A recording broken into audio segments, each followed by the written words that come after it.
आज से शारदीय नवरात्र शुरू हो गए हैं।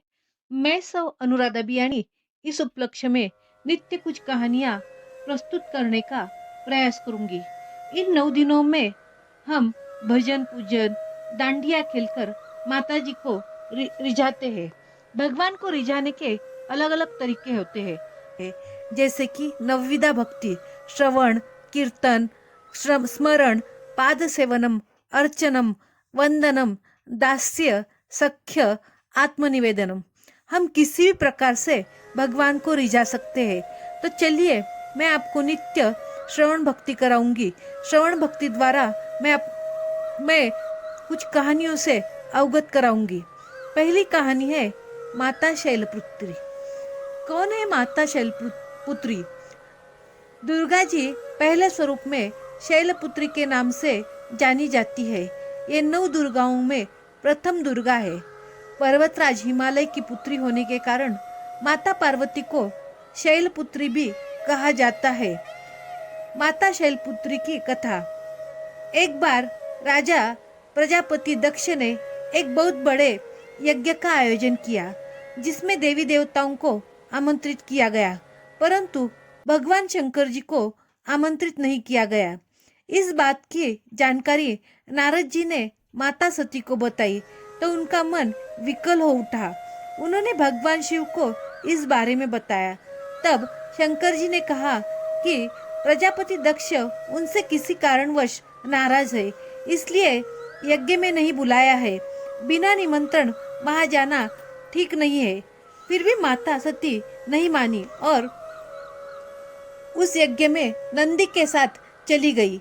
वहां जाने पर उनको अपने गलती का एहसास हुआ, क्योंकि सभी लोग, उनकी बहनें उन्हें देखकर अनदेखा कर रहे थे। कोई ठीक से बात भी नहीं कर रहा था। उनके माँ ने बस प्रेम से उन्हें गले लगाया। लोगों के इस व्यवहार से सती और भी दुखी हो गई।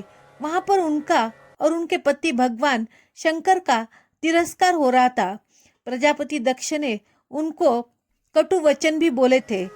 तब सती का मन क्रोध से भर आया। भगवान शिव जी के रोकने के बाद भी वह अपने पिता के यज्ञ में शामिल होने आई थी। क्रोध और ग्लानि की वशीभूत उन्होंने स्वयं को उस अग्नि में जलाकर भस्म करने का प्रयास किया। इससे शंकर जी भी क्रोधित हो गए और उन्होंने उस यज्ञ को तहस नहस कर दिया।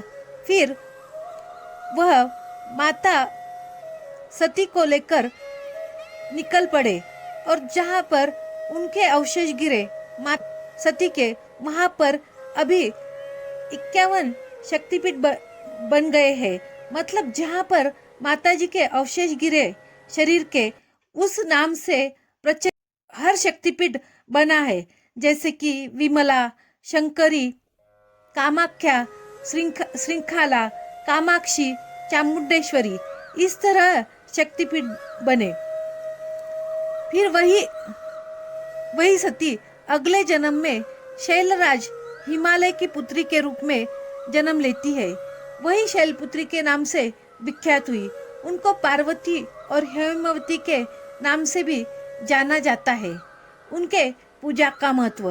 आज पूरे दिन माँ शैलपुत्री का ध्यान करने से अनंत फल की प्राप्ति होती है। उनकी कृपा से भय दूर होता है, शांति और उत्साह मिलता है। वे अपने भक्तों को यश, ज्ञान, मोक्ष, सुख, समृद्धि आदि प्रदान करती है। उनकी आराधना करने से इच्छा शक्ति प्रबल होती है। इनके पूजन का भी एक मंत्र प्रचलित है। कल हम जानेंगे माँ ब्रह्मचारिणी की कहानी।